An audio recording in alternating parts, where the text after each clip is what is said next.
दोस्तों, हाल ही में एक चौंकाने वाला रिसर्च सामने आया। रिसर्च बहुत ही टेंशन देने वाला भी था। रिसर्च में 21 लोगों के ब्लड सैंपल्स लिए गए, जिनमें से 17 लोगों के ब्लड सैंपल्स में प्लास्टिक पाया गया। ये प्लास्टिक माइक्रोप्लास्टिक की फॉर्म में ब्लड में मौजूद था। ये सभी लोग पूरी तरह से स्वस्थ थे। इनके खून के नमूनों में 5 तरह के प्लास्टिक पाए गए। इनके नाम है पॉलीप्रोपाइलिन, पॉलीस्टीरीन, पॉलीमिथाइल मेथाक्राइलेट और पॉलीथाइलिन। सिंगल यूज प्लास्टिक को बंद करने और इस्तेमाल नहीं किए जाने को लेकर दुनिया भर में अलग अलग अभियान चलाए जा रहे हैं। कुछ समय पहले खबर आई थी कि समुद्री जीवों के शरीर में भी माइक्रोप्लास्टिक पहुंच गया है, जिससे समुद्री जीवों की अचानक मौतें हो रही हैं। इसी के चलते अंडमान निकोबार द्वीप समूह की समुद्री गाय कही जाने वाली डुगोंग मछली की भी सिंगापुर के समुद्र में मौत हो गई। ये एक दुर्लभ प्रजाति की मछली है और विलुप्त होने के कगार पर है। प्लास्टिक की एक सबसे खराब बात ये होती है कि ये समय के साथ खत्म होता ही नहीं है। ये एक नॉन बायोडिग्रेडेबल सब्सटेंस होता है और काफी गंदगी वातावरण में फैलाता है। माइक्रोप्लास्टिक होता क्या है? माइक्रोप्लास्टिक प्लास्टिक के वे छोटे कण हैं जिन्हें व्यावसायिक उपयोग के लिए स्पेशली डिजाइन किया जाता है। इसे माइक्रोफाइबर, कपड़ों और अन्य कई तरह के प्रोडक्ट्स बनाने में काम में लिया जाता है। माइक्रोप्लास्टिक का व्यास 5 मिलीमीटर से भी कम होता है, मतलब एक तिल के बराबर। माइक्रोप्लास्टिक के कण हवा में मौजूद रहते हैं, जो कि धूल मिट्टी में भी पाए जाते हैं। हम रोजमर्रा के जीवन में जिन प्रोडक्ट्स का यूज करते हैं, जैसे टूथपेस्ट, चेहरे के स्क्रब्स, कॉस्मेटिक्स आदि में भी माइक्रोप्लास्टिक पाया जाता है। प्लास्टिक की सबसे नेगेटिव बात यह होती है कि आप इसे किसी भी तरह से नष्ट नहीं कर सकते, क्योंकि चाहे किसी भी फॉर्म में प्लास्टिक हो, हजारों साल तक इसका कुछ भी नहीं बिगड़ता। आप सोच रहे हैं कि हम प्लास्टिक को जला देंगे, लेकिन जलाने पर इससे जहरीली गैसें निकलती हैं जो कि एनवायरनमेंट में मौजूद रहती है। ब्लड सैंपल्स में पीईटी प्लास्टिक मिला, जो कि आमतौर पर कोल्ड ड्रिंक्स की बोतलों में यूज किया जाता है। पॉलीस्टाइरीन, इसका उपयोग फूड प्रोडक्ट्स और दूसरे कई प्रोडक्ट्स की पैकेजिंग के लिए किया जाता है। पॉलीथाइलिन, इसे प्लास्टिक के बैग्स बनाने में काम में लिया जाता है। कैसे पहुंचा ह्यूमन बॉडी तक प्लास्टिक?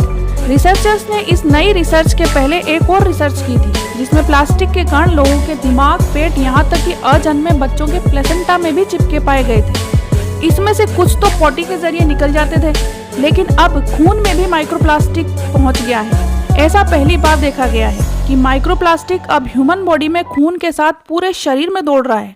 ये काफी शॉकिंग है। पॉल्यूशन इस हद तक बढ़ गया है कि अब ये गंदगी सांसों के जरिए इंसान की बॉडी के अंदर भी जाने लगी है। आपके आसपास जहाँ भी प्लास्टिक के बड़े बड़े कूड़े के ढेर लगे हैं, उनके कण मिट्टी में मिल जाते हैं, फिर हवा के जरिए मिट्टी के साथ हमारी सांसों से हमारे लंग्स में पहुंच जाते हैं। अब जहाँ जहाँ भी ये इकट्ठे होते हैं, वहाँ नर्व्स को जाम कर देते हैं। कभी कभी ये बड़े ऑर्गन्स के अंदर जाम होकर उन्हें काम करने से रोकते हैं। हर दिन 7000 कण प्रत्येक ह्यूमन बॉडी में जाते हैं। इस रिसर्च में एक और शॉकिंग बात सामने आई कि एक इंसान हर दिन करीब 7000 माइक्रोप्लास्टिक के कण बॉडी के अंदर लेता है। ऑफ कोर्स उसके जरिए अलग अलग हो सकते हैं। इस रिसर्च में एक 8 साल की बच्ची के खून के सैंपल्स भी लिए गए और बेहद चौंकाने वाली बात कि सबसे ज्यादा माइक्रोप्लास्टिक इसी बच्ची के ब्लड सैंपल में मिले।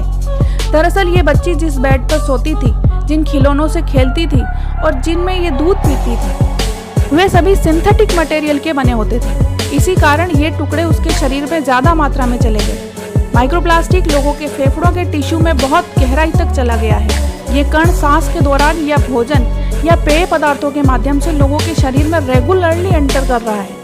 रिसर्चर्स ने कहा है कि वयस्कों की तुलना में दूध पीने वाले बच्चों में इसकी मात्रा 10 गुना ज्यादा है।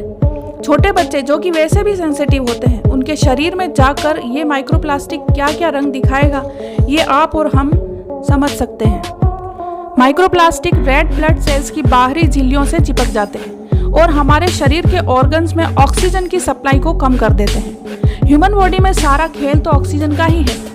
उसकी क्षमता को कम कर देने से शरीर में गंभीर स्थिति बन जाती है। हजारों टन प्लास्टिक के ढेर समुद्रों में डाले जाते हैं, जिन्हें समुद्री जीव निगल जाते हैं, और जो लोग सी फूड को खाते हैं, ये उनके शरीर में चले जाते हैं। और अगर आप वेजिटेरियन हैं तो भी पानी पीने का हो या कहीं ना कहीं प्लास्टिक के संपर्क में आप आ ही जाते हैं। शरीर में ये ब्लड प्रेशर को बहुत कम या ज्यादा कर सकते हैं, इंटरनल ऑर्गन्स के काम में रुकावट डाल सकते हैं, नर्वस सिस्टम पर भी असर करते हैं, और तो और लीवर, किडनी, इन सब को भी नुकसान पहुंचाते हैं।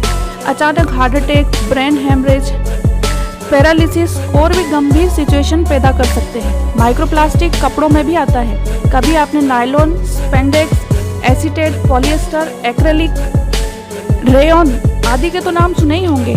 तो जब आप इन कपड़ों को वॉशिंग मशीन में धोते हैं तो ये कण पानी के साथ बह जाते हैं।